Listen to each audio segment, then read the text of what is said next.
Bismillahirrahmanirrahim. Assalamualaikum warahmatullahi wabarakatuh. Waalaikumsalam warahmatullahi wabarakatuh.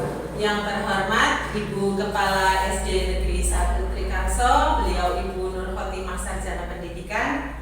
Yang kami hormati Bapak, Ibu, guru serta karyawan SD Negeri 1 Trikarso.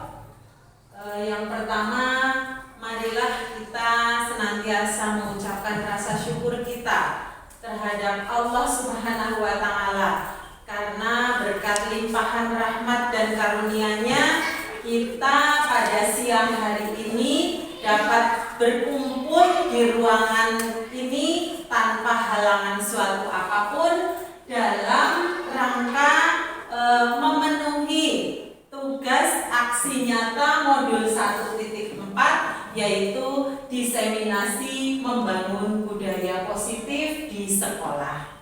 Sholawat serta salam semoga tercurahkan kepada baginda Nabi Agung Muhammad Sallallahu Alaihi Wasallam yang senantiasa kita nantikan syafaatnya kelak di yaumil akhir. Amin Allahumma amin.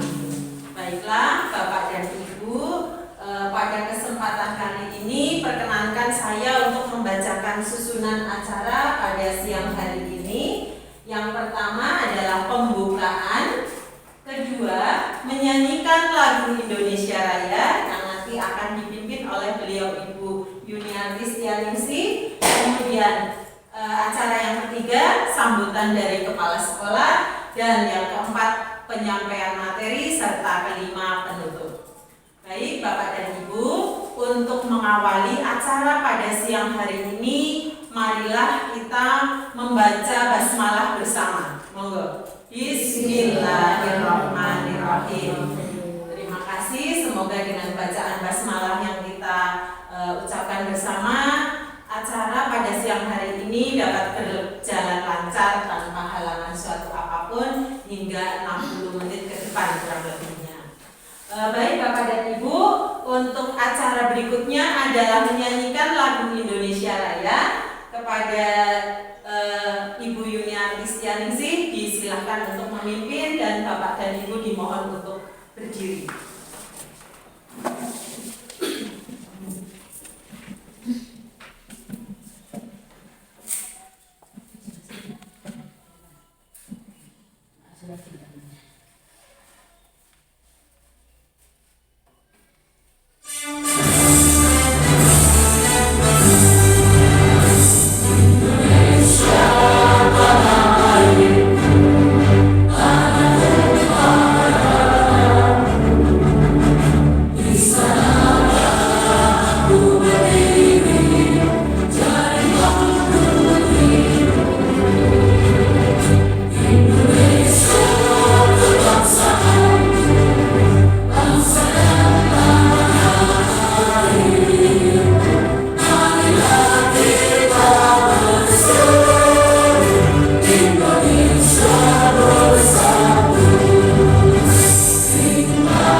yaitu sambutan dari Kepala Sekolah SD Negeri 1 Trikarso. Kepada beliau Ibu Nur Khotimah, Sarjana Pendidikan, disilahkan.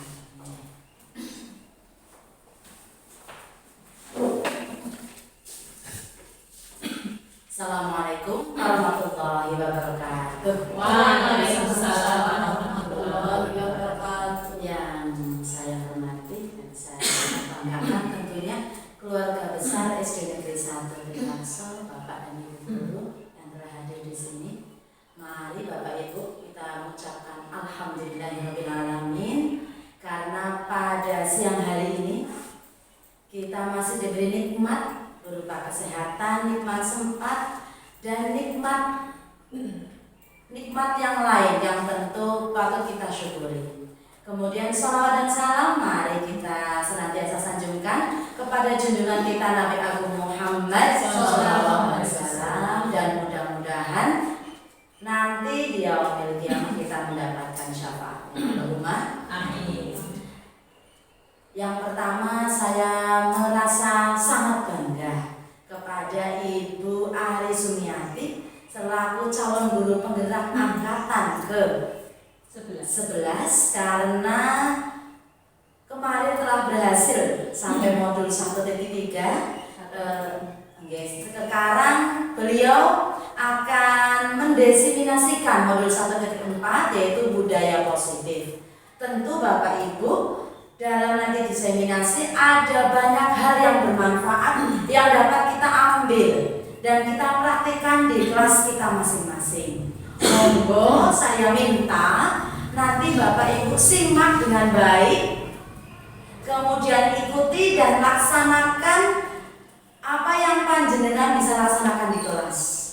Tentunya nanti akan saya berpesan budaya positif ini nanti silahkan dibawa di setiap kelas di SD Negeri 1 Trikarso, sehingga akan terbangun sebuah karakter dan akan kita menyongsong visi sekolah kita yang kemarin sudah kita rembuk bersama ya dengan Bu Ari dan Bu Yuni warga sekolah beserta pengajar praktik. Sudah terwujud visi sekolah kita. Mari untuk mewujudkannya kita mulai menata atau melaksanakan budaya positif yang ada di sekolah ini. Kemudian saya juga ucapkan terima kasih kepada Bu Ari Sumiati yang hari ini berkesempatan mendesimasikan. Semoga nanti silakan disajikan dengan menarik Ibu Ari. Iya, dan pasti tentu bermanfaat. Kiranya dari saya cukup sekian. Wabillahi taufiq wal hidayah. Assalamualaikum warahmatullahi wabarakatuh. Waalaikumsalam warahmatullahi wabarakatuh.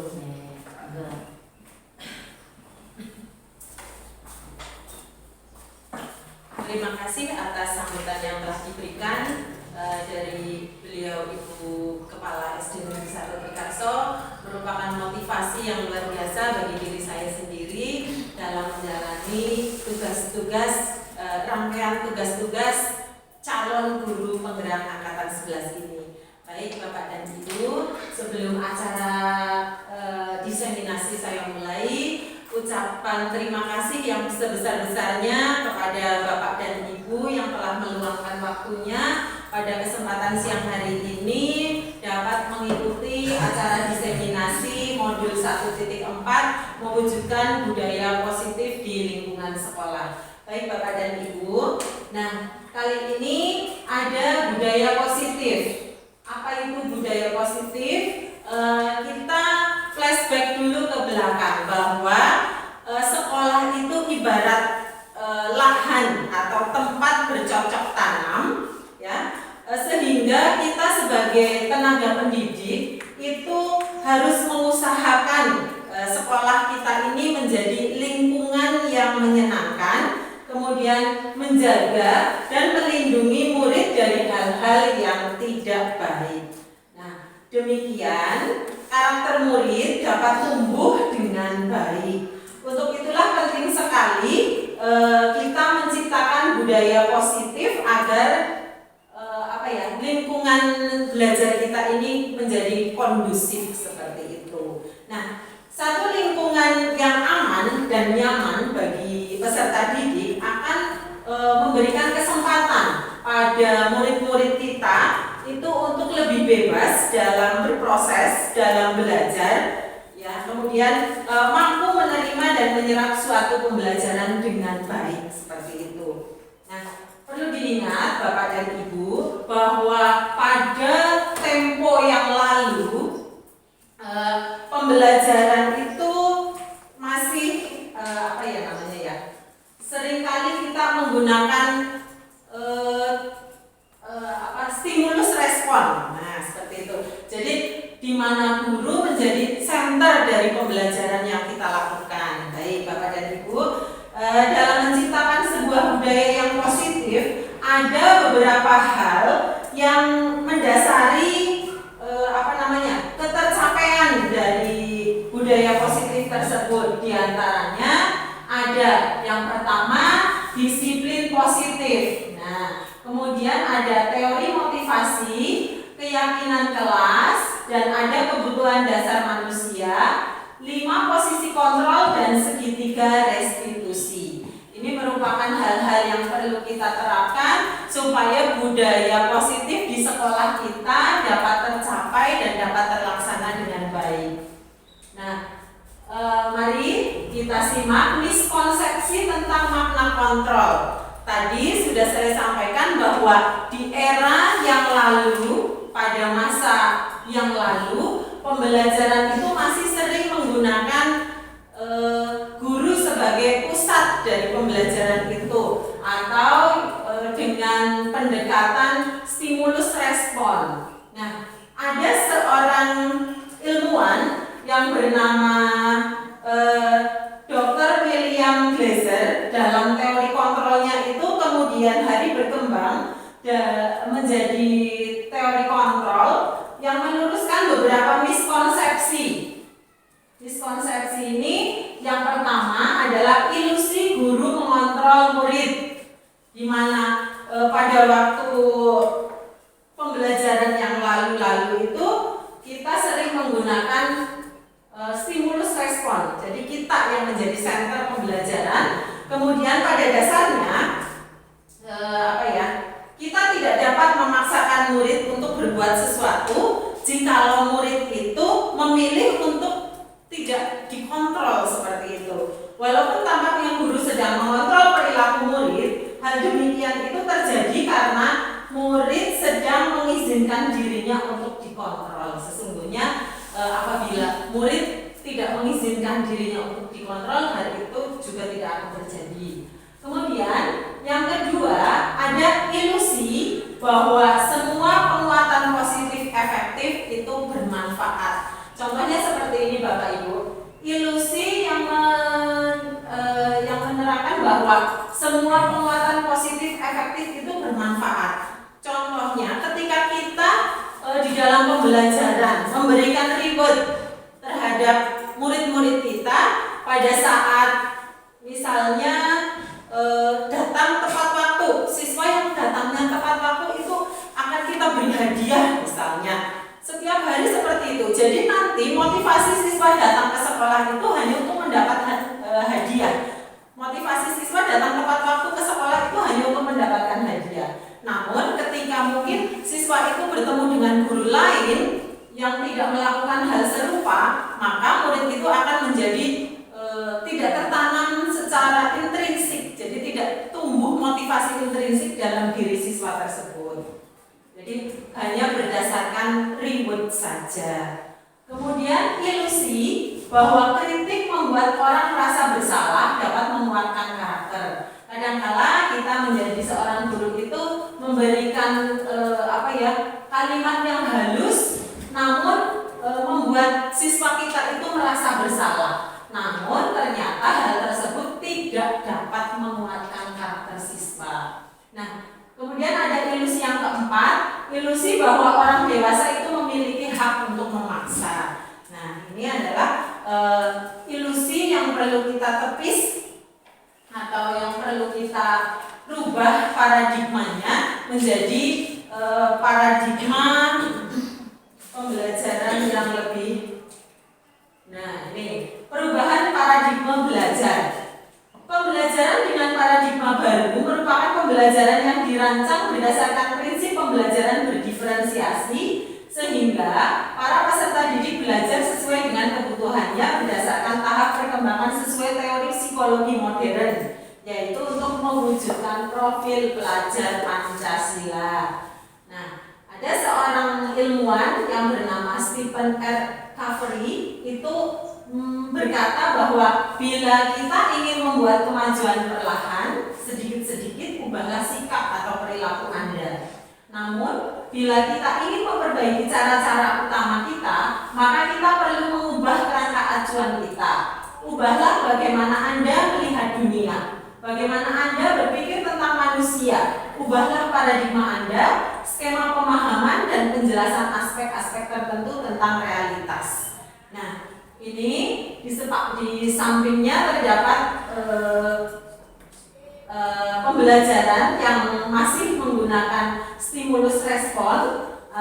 Pada pembelajaran yang menggunakan stimulus respon itu kita menganggap bahwa realitas kebutuhan kita itu sama. Jadi kita menganggap bahwa kebutuhan setiap individu itu sama. Padahal menurut teori kontrol, nah nyatanya kebutuhan kita itu berbeda-beda. Jadi kebutuhan individu itu masing-masing berbeda. Kemudian menurut teori stimulus respon, semua orang melihat hal yang sama. Setiap orang memiliki atau melihat hal yang sama. Pada teori kontrol, ternyata setiap orang memiliki gambaran yang berbeda-beda. Jadi antara satu orang dengan orang yang lainnya itu memiliki gambaran yang berbeda. Kemudian kita mencoba mengubah orang agar berpandangan sama dengan kita. Nah ini pada teori stimulus respon kita seringkali membawa anak didik kita itu menuju ke arah pandang yang sama. Padahal setiap individu itu memiliki arah pandang yang berbeda-beda. Jadi kita berusaha memahami pandangan orang lain tentang dunia, tidak berpandangan sama. Kemudian pada teori stimulus respon, perilaku buruk dilihat dari satu kesalahan. Jadi kalau anak yang salah itu pasti selalu buruk di mata kita. Kemudian pada teori kontrol, semua perilaku itu memiliki tujuan. Jadi setiap perilaku yang dilakukan oleh individu atau oleh seorang murid kita itu tentunya memiliki suatu tujuan. Nah, pada teori stimulus respon, orang lain bisa mengontrol saya, sedangkan pada teori kontrol hanya Anda yang bisa mengontrol diri Anda. Kemudian saya bisa mengontrol orang lain, namun pada teori stimulus respon, pada teori kontrol, Anda tidak bisa mengontrol orang lain. Dan pemaksaan ada pada saat rujukan gagal, sedangkan di sini adalah kolaborasi dan konsensus menciptakan pilihan-pilihan baru. Kemudian ada berpikir menang kalah, itu ketika masih menganut stimulus respon. Namun pada teori kontrol, model berpikir itu menang dan menang. Jadi di sini lebih ke positive thinking. Kalau di sini masih ada positif dan negatif, seperti itu. Nah, baik Bapak dan Ibu, ini tentang disiplin positif. Nah, disiplin positif atau dengan demikian kita sebagai pendidik itu perlu menciptakan iklim baru dalam pembelajaran dengan menerapkan disiplin positif. Nah, apa sih itu disiplin positif? Nah, ini adalah disiplin positif. Menciptakan lingkungan positif agar terbentuk suatu budaya positif adalah suatu proses perjalanan pendidikan yang harus kita jalani. Karena ini merupakan tanggung jawab. Nah, tanggung jawab kita sebagai seorang pendidik. Nah, sebagai seorang pemimpin pembelajaran, suatu lingkungan yang aman dan nyaman akan memberikan murid kesempatan dan kebebasan untuk berproses, belajar, membuat kesalahan, belajar lagi, kemudian mampu menerima dan menyerap suatu pembelajaran. Perlu kita ingat bahwa selama seseorang merasakan tekanan-tekanan dari lingkungannya, maka proses pembelajaran akan menjadi sulit terjadi. Dan salah satu tanggung jawab kita sebagai pendidik adalah menghilangkan atau mencabut gangguan-gangguan yang menghalangi proses pengembangan potensi murid tersebut.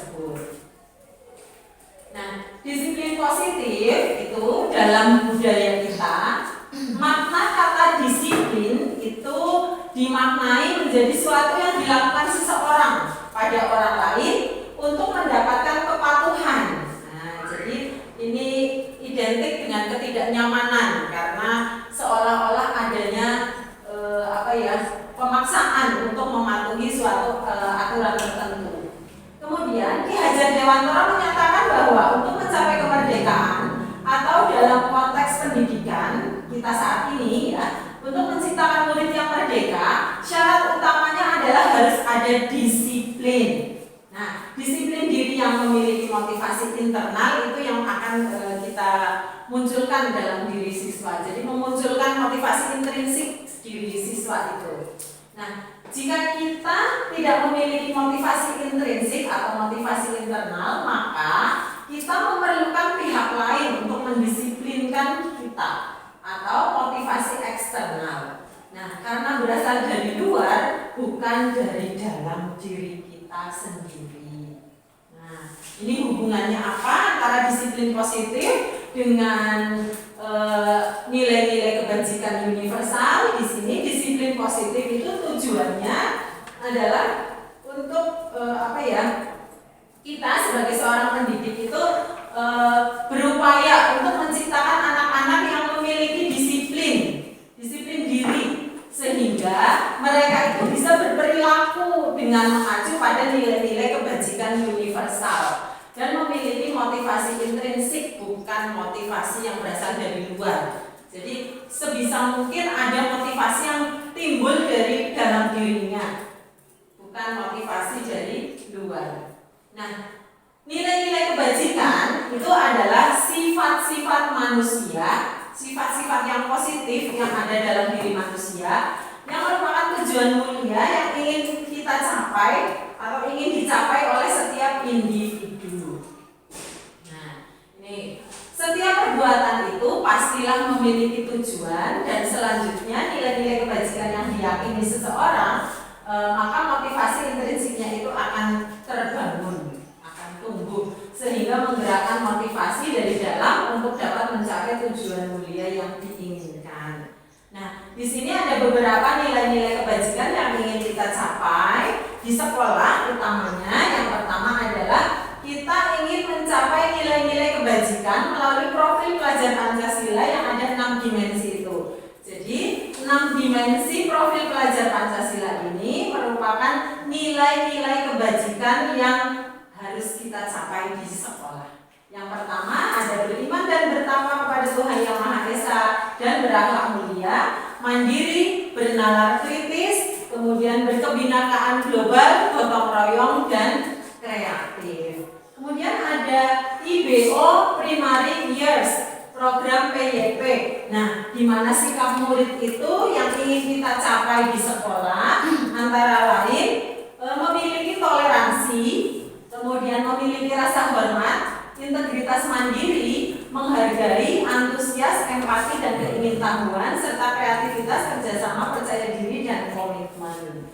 Di sini, di sisi lain juga ada 9 pilar karakter yang ingin kita capai melalui pendidikan di sekolah. Yang pertama, cinta Tuhan dan segenap ciptaannya, kemandirian dan tanggung jawab, kejujuran, kemudian diplomatis, hormat dan santun, dermawan, suka menolong, gotong royong, percaya diri, kreatif, kerja keras, kepemimpinan dan keadilan, baik, rendah hati, toleransi, kedamaian, dan kesatuan.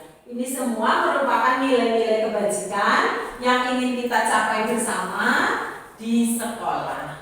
Nah, hal ini dapat terwujud melalui budaya positif yang kita terapkan di lingkungan sekolah.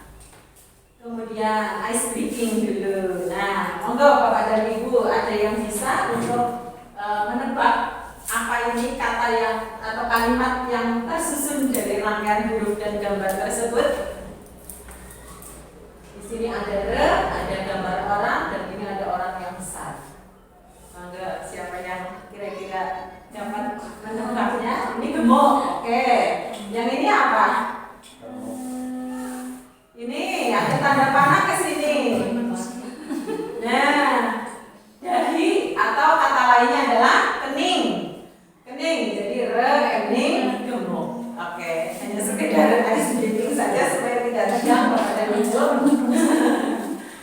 rekening gembok. Mudah-mudahan kita semua memiliki rekening yang gembok. Amin. Ya. Kemudian ada teori motivasi Bapak dan Ibu. Agar nilai-nilai kebajikan tadi yang sudah saya sebutkan tadi di depan dapat tertanam dalam diri siswa sebagai motivasi intrinsik, maka perlu kita kenali adanya teori motivasi. Jadi ada seorang ilmuwan yang bernama Dian Goosen itu mengemukakan ada 3 motivasi. Jadi perilaku manusia itu didasari dari motivasi-motivasi apa saja menurut Dian Goosen. Nah, berikut adalah teori motivasi menurut Dian Goosen. Ada 3 teori.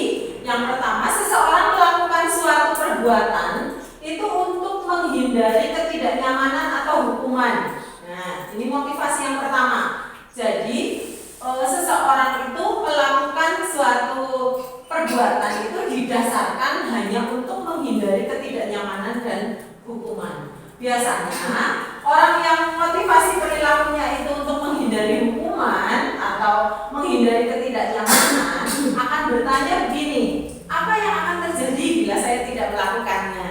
Nah, seperti itu. Jadi ini merupakan level terendah dari 3 motivasi yang dikemukakan oleh Dian Goosen. Kemudian yang kedua adalah untuk mendapatkan imbalan atau penghargaan dari orang lain. Motivasi seseorang untuk melakukan suatu perbuatan itu didasarkan hanya untuk mendapatkan imbalan dan penghargaan dari orang lain saja. Nah, orang yang dengan motivasi itu akan cenderung bertanya, apa yang akan saya dapatkan apabila saya melakukannya? Kemudian yang ketiga di sini motivasi yang ketiga untuk menjadi orang yang mereka inginkan. Jadi menghargai diri sendiri dengan nilai-nilai yang mereka percaya. Nah, di sini mereka melakukan sesuatu perbuatan itu karena nilai-nilai yang mereka yakini dan hargai. Mereka melakukannya itu karena mereka ingin menjadi orang yang melakukan nilai-nilai yang mereka yakini tersebut. Jadi mereka itu lebih menggunakan motivasi intrinsik atau motivasi yang dari dalam dirinya untuk melakukan suatu hal. Baik Bapak dan Ibu, motivasi intrinsik itu sangat dibutuhkan dalam siswa belajar. Hal itu karena jika seseorang atau di sini adalah siswa ya, seseorang itu adalah siswa melakukan sesuatu karena motivasinya untuk menghindari hukuman, maka nah ini di kolom yang hukuman.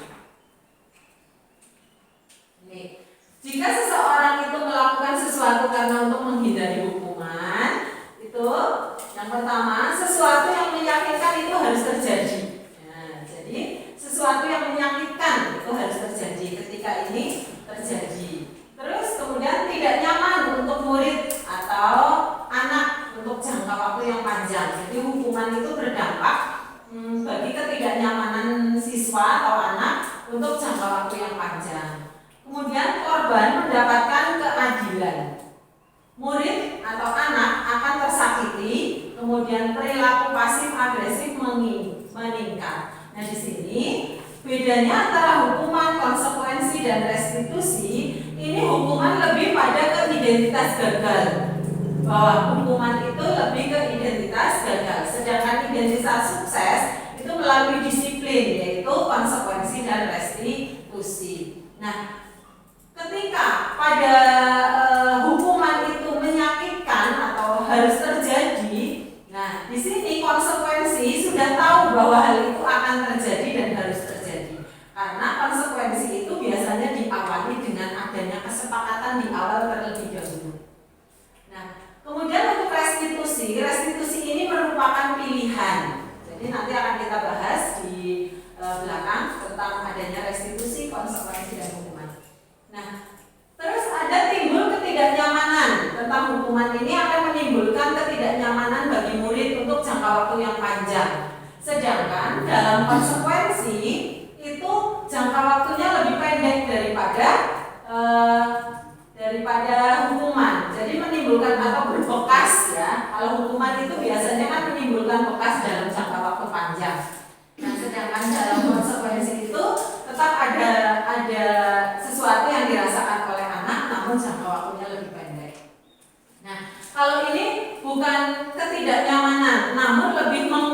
hukuman untuk murid atau anak itu dalam jangka waktu yang panjang seperti itu.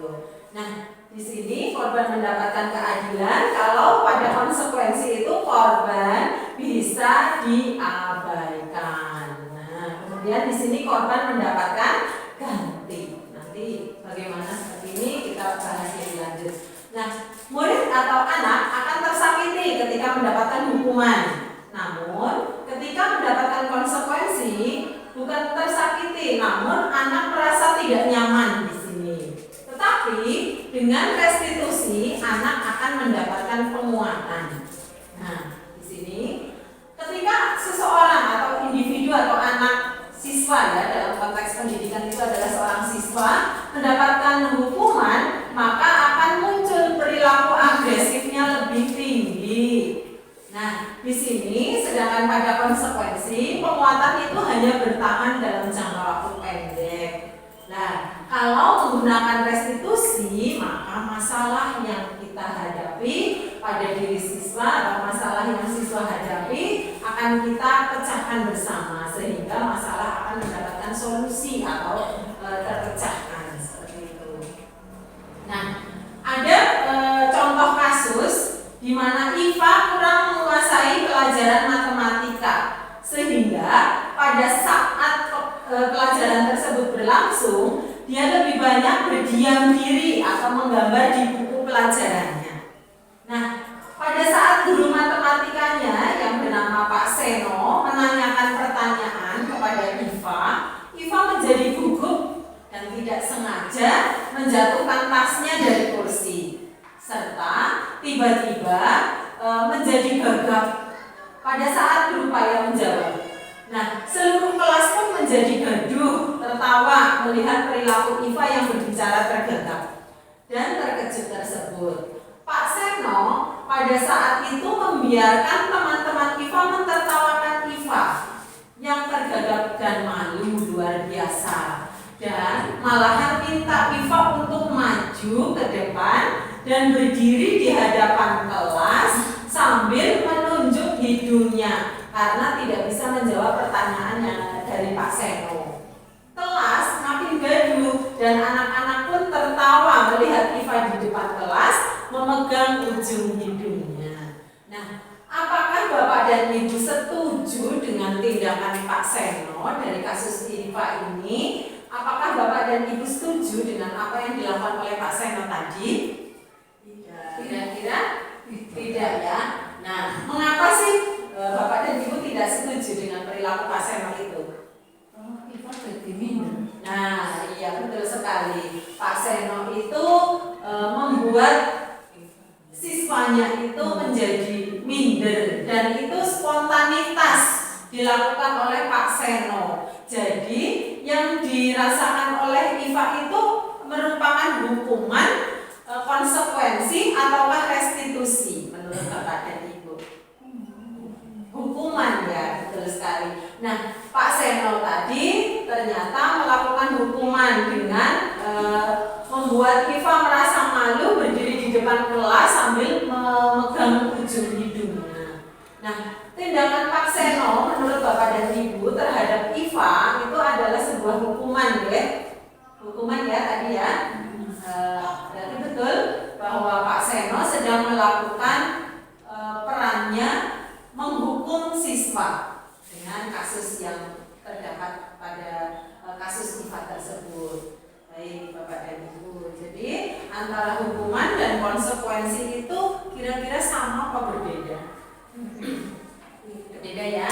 Kalau hukuman tadi itu lebih memberikan dampak yang berkepanjangan, jadi tertanam dalam diri siswa bahkan mungkin hingga dia selesai bersekolah di situ masih berbekas, masih ingat atau bahkan malah menimbulkan rasa dendam terhadap si penghukum tadi.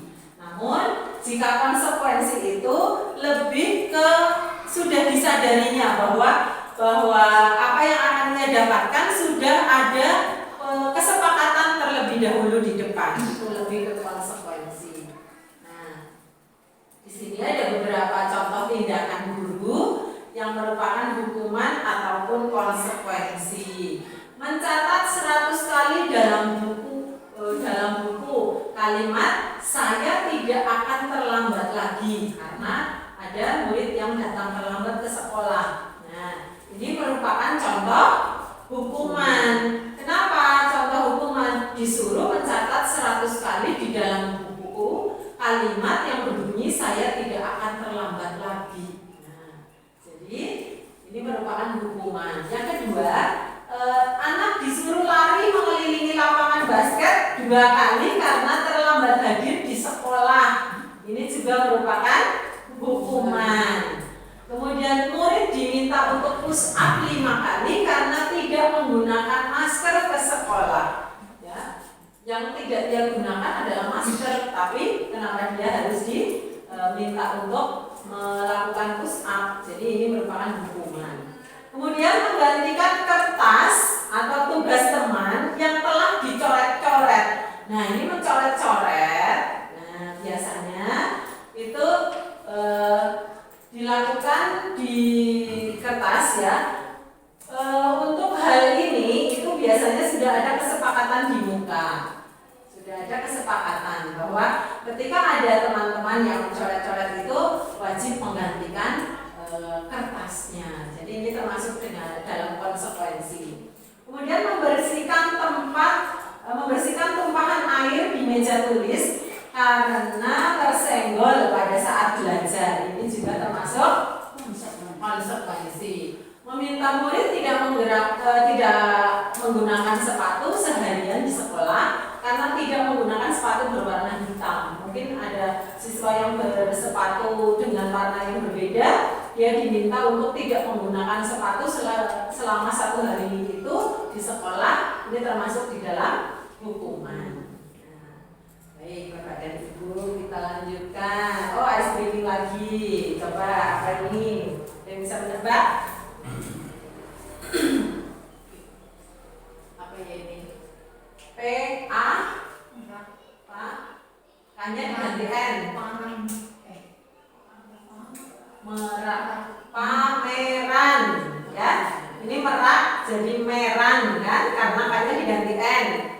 Meran. Pameran mobil moge pameran mobil gitu ya, seperti itu. Nah, baik, kita lanjutkan ke keyakinan kelas Bapak dan Ibu. Keyakinan kelas. Nah, di sini terkait dengan hukuman, kemudian konsekuensi dan restitusi dalam sebuah lingkungan kelas atau sekolah itu dibutuhkan adanya keyakinan kelas. Jadi,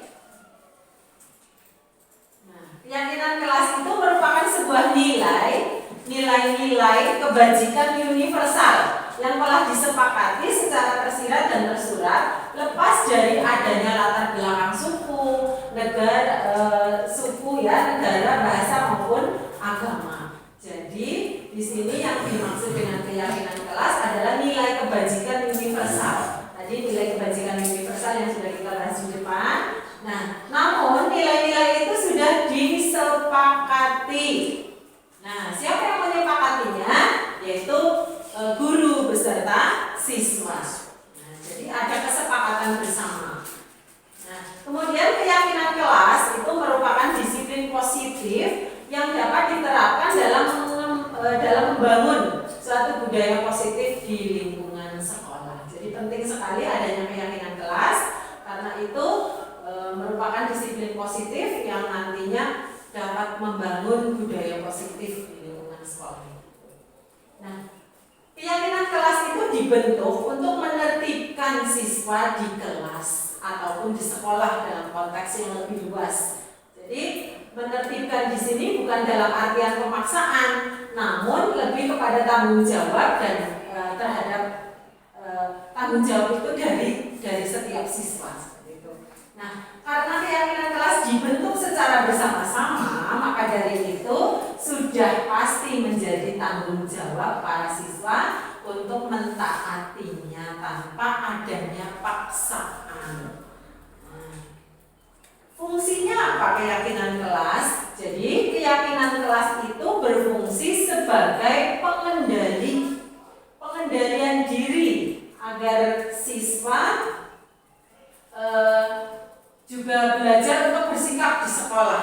tidak hanya di sekolah tapi di rumah juga.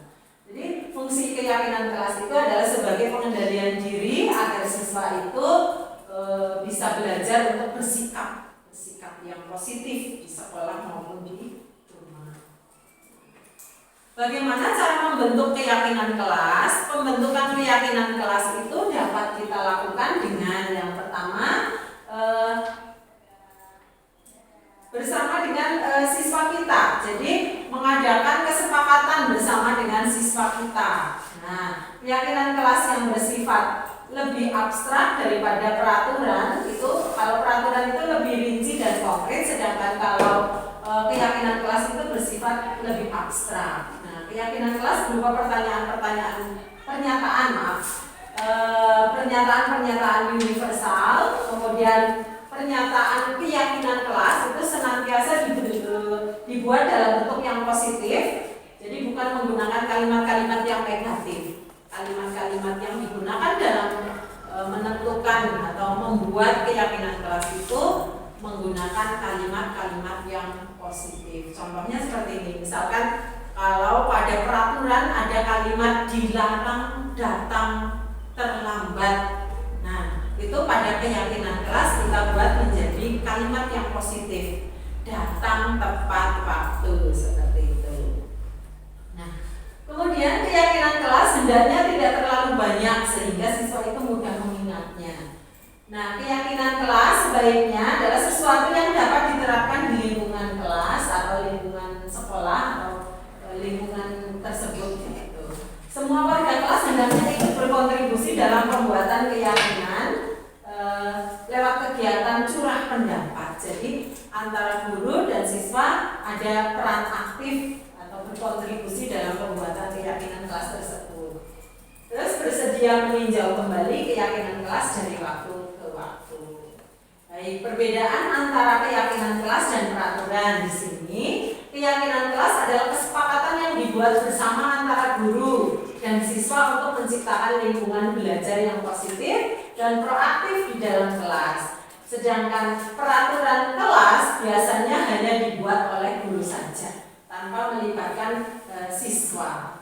Keyakinan kelas menggunakan kalimat positif, kalau peraturan menggunakan kalimat yang masih kadang negatif. Seperti itu. Contohnya tadi, misalkan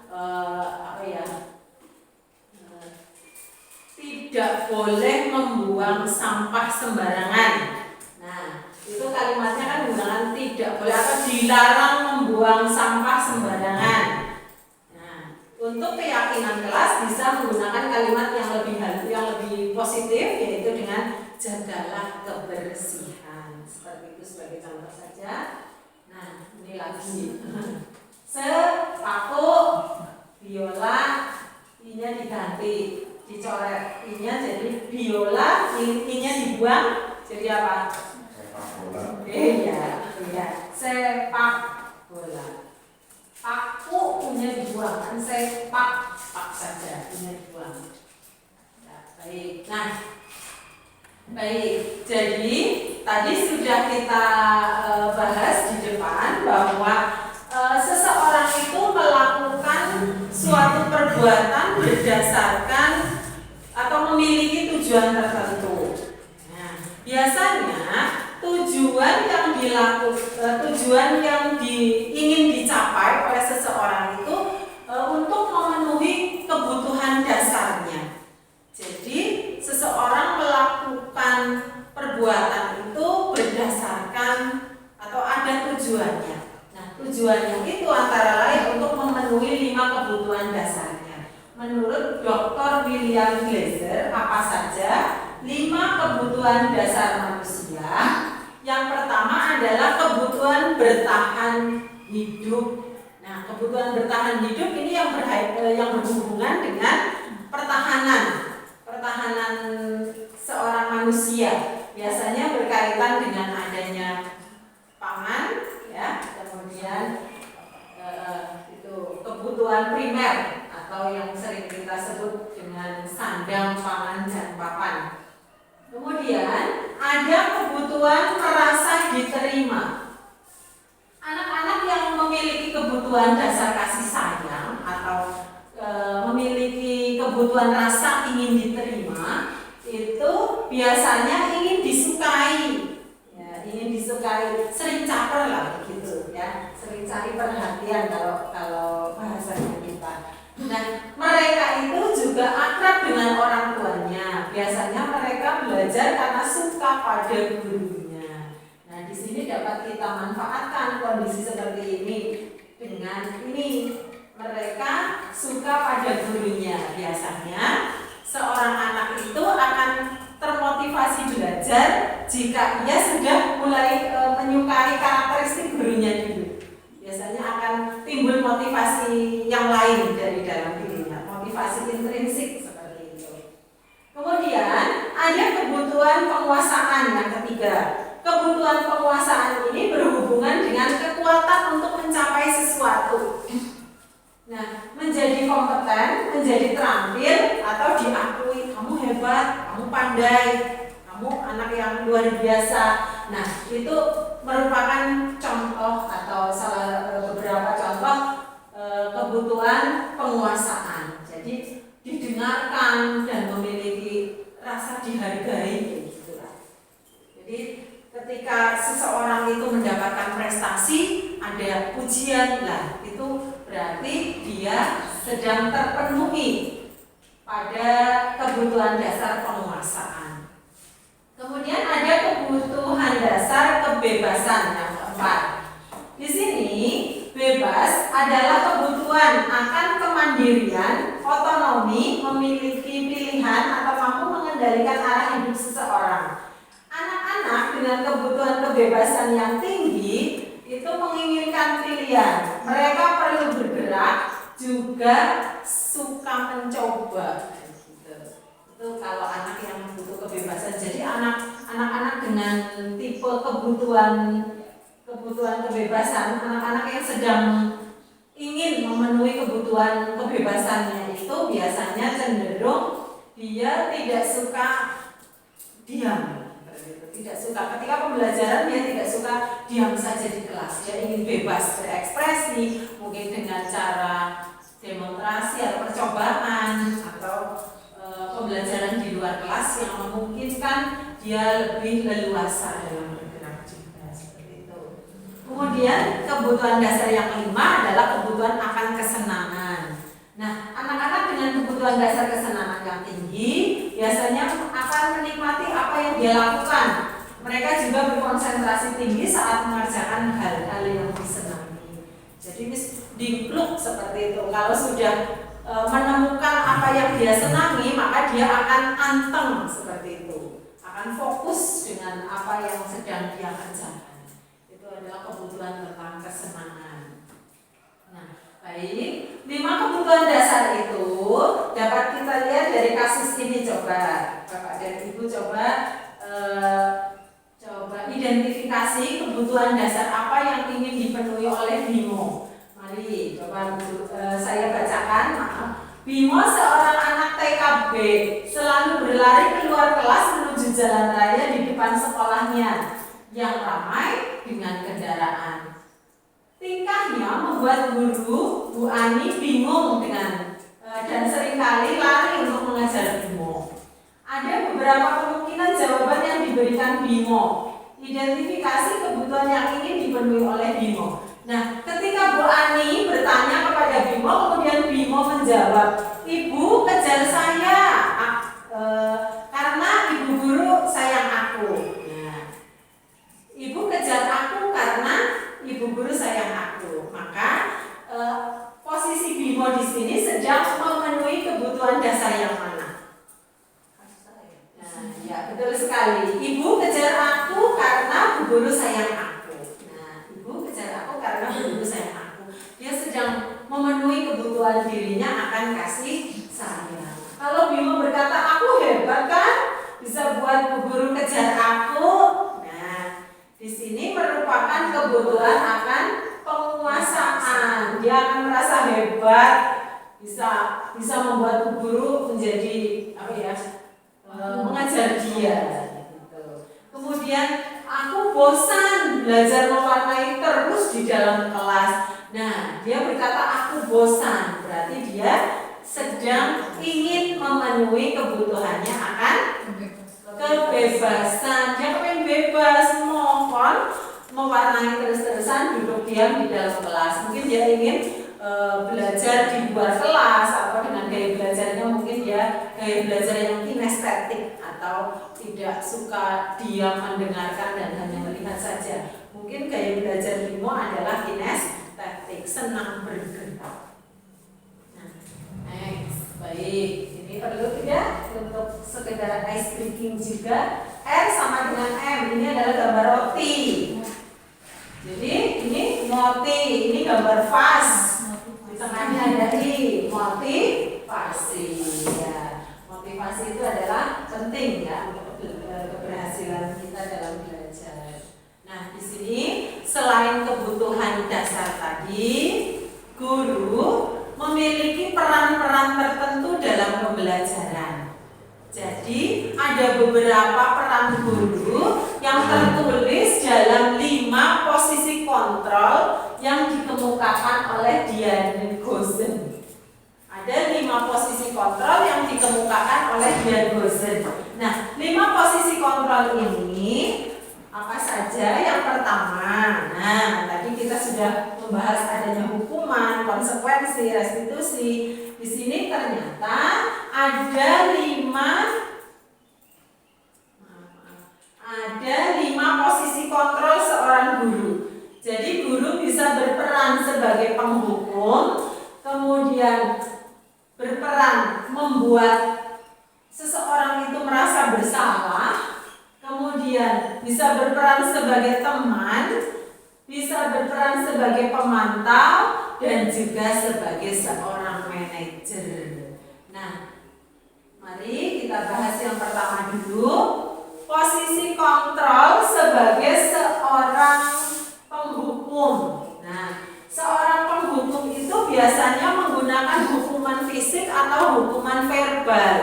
Hukuman verbal itu dengan kalimat-kalimat yang kadang membekas negatif dalam diri siswa. Nah, orang-orang yang menjalankan posisi penghukum itu senantiasa mengatakan bahwa sekolah memerlukan sistem atau alat yang dapat lebih menekan murid-murid dalam belajar. Jadi siswa itu seolah-olah tertekan seperti itu. Mematuhi atau dengan kalimat misalnya ya, patuhi aturan saya atau awas. Nah, kemudian kamu selalu saja salah. Ini adalah kalimat-kalimat penghukum atau kalimat-kalimat hukuman secara verbal. Nah, kalimat-kalimat hukuman secara verbal melalui kalimat patuhi aturan saya atau selalu, pasti kamu selalu jadi yang terakhir. Nah, guru seperti ini senantiasa percaya hanya ada satu cara agar pembelajaran berhasil, yaitu dengan caranya dia sendiri. Nah, maka hasilnya apa? Kemungkinan murid marah dan menyimpan dendam atau lebih bersifat agresif. Bisa jadi sesudah kembali duduk, murid tersebut akan mencoret-coret bukunya atau mencoret-coret meja tulisnya sebagai cara meluapkan kemarahannya. Begitu. Jadi ini kira-kira posisi guru yang seperti ini diharapkan apa tidak ya Bapak dan Ibu? Tidak ya. Nah, berikutnya adalah peran guru membuat merasa bersalah. Jadi posisi kontrol guru sebagai pembuat rasa bersalah. Posisi itu atau posisi pembuat rasa bersalah ini biasanya guru akan bersuara lebih lembut namun mengena, menyinggung. Contohnya, ibu sangat kecewa sekali dengan kamu. Nah, itu salah satu kalimat yang membuat siswa merasa bersalah. Nah, hasilnya murid akan merasa bersalah telah mengecewakan ibu guru atau bapak ibu gurunya. Dan murid itu juga akan merasa gagal, tidak sanggup untuk membahagiakan orang lain. Jadi dia merasa seolah-olah bahwa dirinya telah gagal. Nah, ini juga posisi seperti ini yang tidak diharapkan. Nah, ada posisi guru, posisi kontrol sebagai teman. Guru pada posisi ini tidak akan menyakiti murid, namun berupaya mengontrol murid melalui persuasi atau ajakan-ajakan tertentu. Nah, posisi teman pada guru biasanya negatif ataupun positif. Positif di sini berupa hubungan baik yang terjalin antara guru dan murid. Guru di posisi sebagai teman itu menggunakan hubungan baik dan humor untuk mempengaruhi seseorang murid. Nah, jadi posisi sebagai seorang teman di sini kira-kira menurut Bapak Ibu guru efektif apa tidak? Perlu, namun kadang-kala ini juga cenderung akan berdampak siswa kurang menghormati guru, seperti itu Bapak Ibu ya. Nah, hal lain yang mungkin timbul adalah murid hanya akan bertindak untuk guru tertentu dan tidak untuk guru lainnya.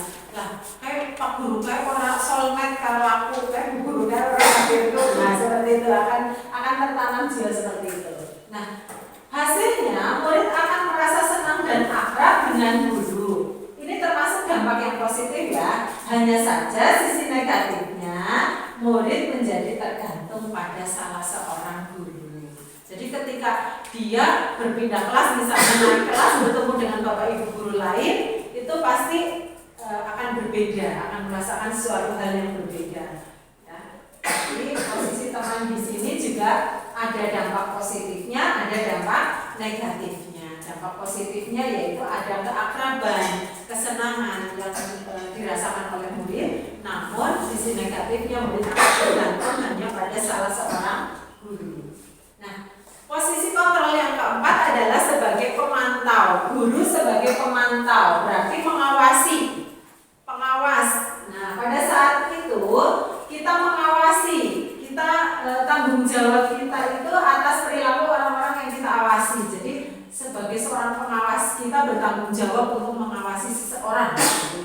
Nah, posisi pemantau ini berdasarkan pada peraturan-peraturan atau konsekuensi.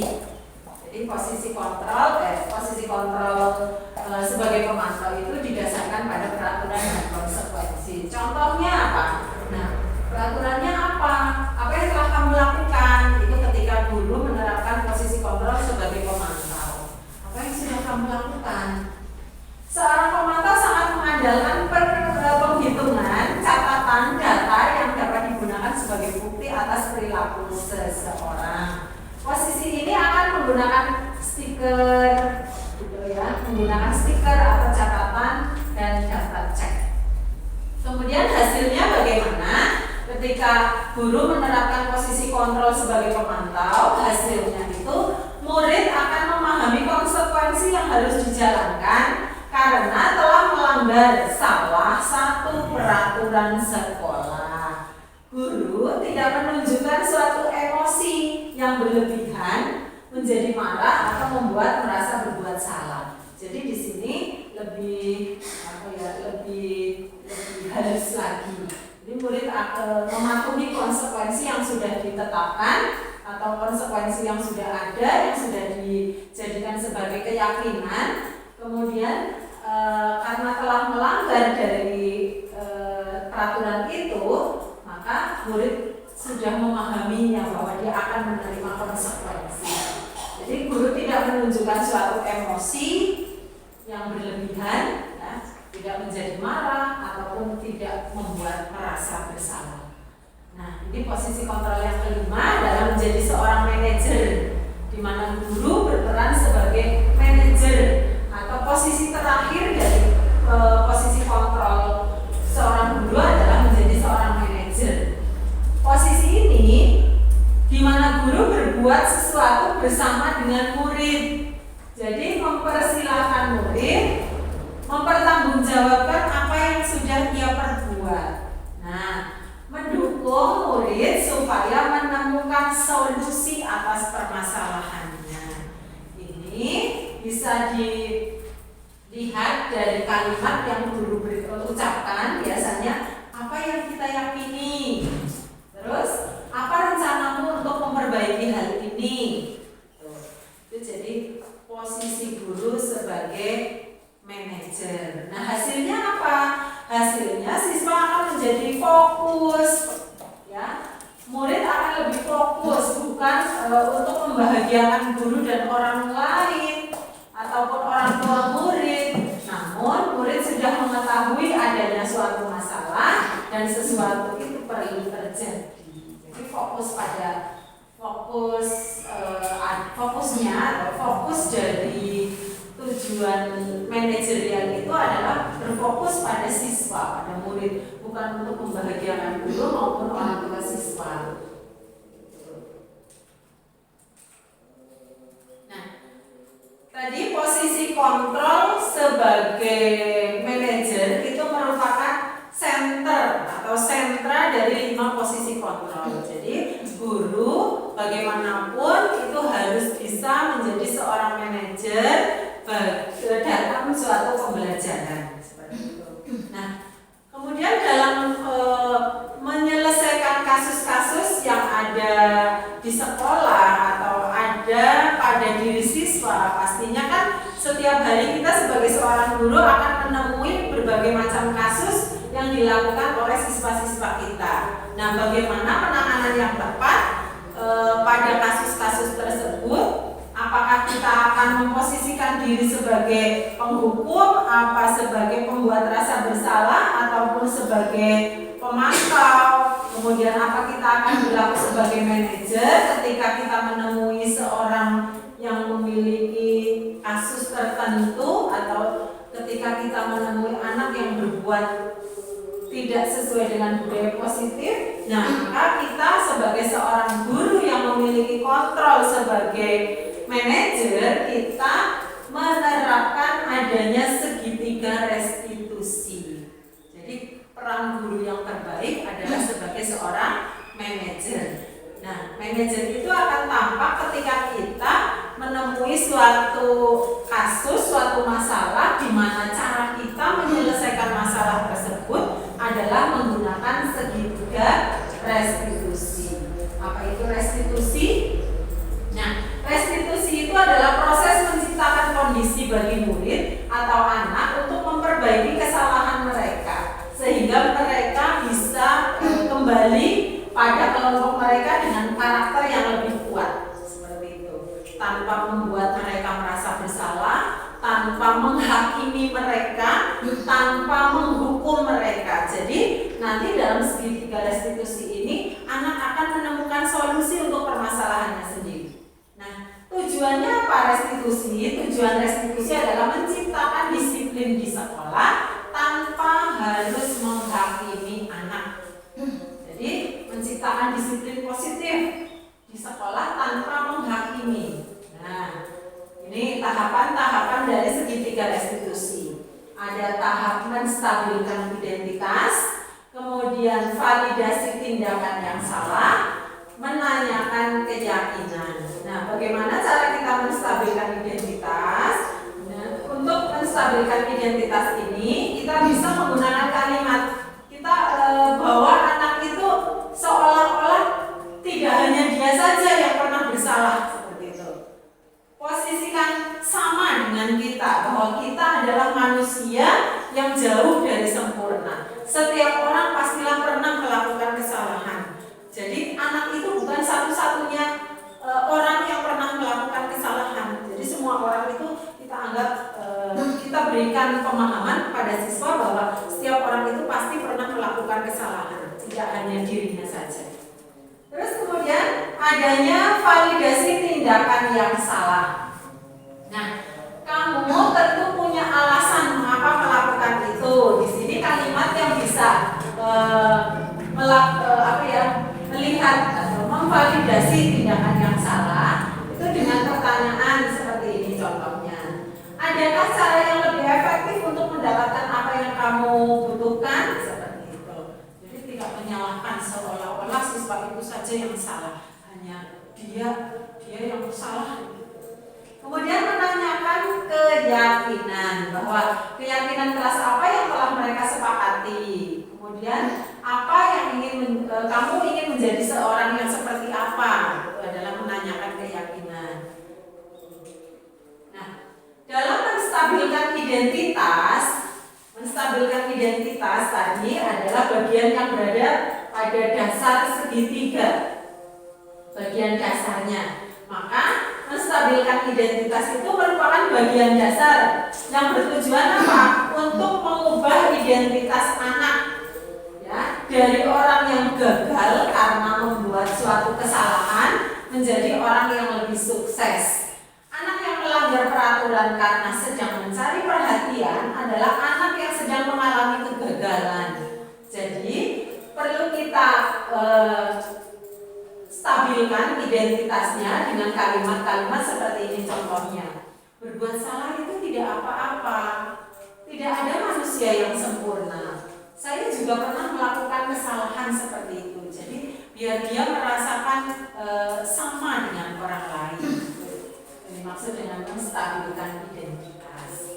Kemudian yang kedua, tahap validasi tindakan yang salah. Itu kita berusaha mengubah pandangan dari teori stimulus respon kepada teori cara berpikir proaktif yang mengenali tujuan dari setiap tindakan. Tadi kan di depan sudah ada kebutuhan dasar manusia. Mungkin seseorang anak itu melakukan suatu tindakan yang salah karena dia ingin mencapai tujuan tertentu seperti itu. Misalnya, kamu pasti punya alasan kan mengapa kamu melakukan hal itu. Nah, itu kalimat yang bisa digunakan sebagai validasi tindakan yang salah. Kemudian kamu boleh mempertahankan sikap itu, tetapi kamu harus menambahkan sikap yang baru. Kemudian di tahap terakhir dalam segitiga restitusi adalah menanyakan keyakinan. Teori kontrol menyatakan bahwa kita pada dasarnya termotivasi secara internal. Ketika identitas sukses kita telah tercapai, tingkah laku yang salah telah divalidasi, kemudian anak siap untuk dihubungkan dengan nilai-nilai yang dia percayai dan berpindah menjadi seseorang yang dia inginkan, berubah menjadi orang yang dia inginkan. Nah, untuk menyatakan atau menanyakan keyakinan kelas, dapat kita gunakan kalimat seperti ini contohnya. Apa yang kita percaya sebagai keyakinan kelas ini harusnya keyakinan kelas. Nah, apa nilai-nilai umum yang kita telah sepakati? Kamu mau jadi orang yang seperti apa? Ini adalah tahapan ketika kita menanyakan keyakinan terhadap diri seorang siswa. Nah, ini dapat dilihat dari kasus, sebuah kasus. Contohnya di sini Bu Dani sedang melakukan pembelajaran bahasa Inggris. Namun dia menulis di papan tulis. Dia menulis di papan tulis sambil memperhatikan muridnya, yaitu Fajar, malah tidur-tiduran dan tanpa acuh tak acuh dengan pelajarannya. Fajar, ya Bu Dani itu memanggil Fajar untuk menjawab pertanyaan nomor 3. Lalu Fajar maju ke depan dan mengerjakan di papan tulis. Fajar pun tampak malas-malasan maju dan sampai di depan papan tulis, Fajar hanya diam saja, terpaku tidak mengerjakan apapun sambil memegangi bukunya saja seperti itu. Nah, kemudian Bu Dani berkata, ayo Fajar, makanya jangan tidur-tiduran, lain kali perhatikan.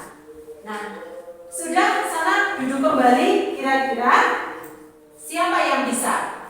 Fajar pun kembali duduk di bangkunya. Hal seperti itu sudah seringkali terjadi pada diri Fajar.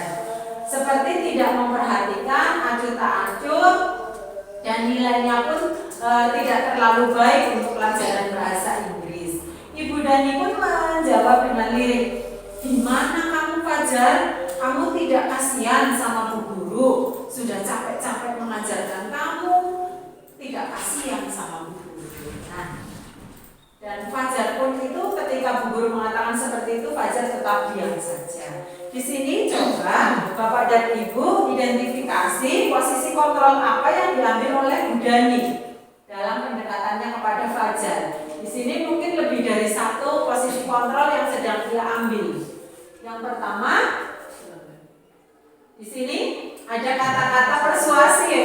Ayo Fajar, makanya jangan tidur-tiduran. Nah, itu mungkin posisi kontrol sebagai seorang teman ya. Ayo Fajar. Fajar jangan tidur-tiduran. Lain kali perhatikan. Mungkin posisi guru di sini adalah sebagai teman, ya, yang merangkul Fajar dengan kalimat ayo Fajar, makanya jangan tidur-tiduran. Kemudian mungkin di sini juga bisa nih posisi kontrol yang lain. Nih bahasanya halus, ya. Yang mana? Fajar kemudian gimana kamu Fajar? Kamu tidak kasihan sama ibu ya? Nah ini posisi kontrol yang mana? Nah membuat rasa bersalah pada diri Fajar. Betul sekali. Nah membaca sikap Fajar, kira-kira ini Fajar sedang memenuhi kebutuhan dasarnya yaitu apa? Kebutuhan dasar yang sedang ingin ia penuhi. Ada 5 tadi, kebutuhan kesenangan, kebebasan, kemudian kebutuhan kasih sayang, dan yang lainnya tadi ada 5 kebutuhan dasar. Di sini kira-kira Fajar sedang berusaha memenuhi kebutuhannya yaitu kebebasan. Ya, dia mungkin jenuh dengan pembelajaran yang disajikan oleh Bu Dani yang hanya menulis di papan tulis, menjawab pertanyaan. Mungkin dia merasa kurang leluasa dengan model pembelajaran yang seperti itu. Nah, baik Bapak dan Ibu, sampai di sini apakah ada pertanyaan tentang disiplin positif yang sudah saya sampaikan tadi? Jadi kesimpulannya bahwa disiplin positif itu dapat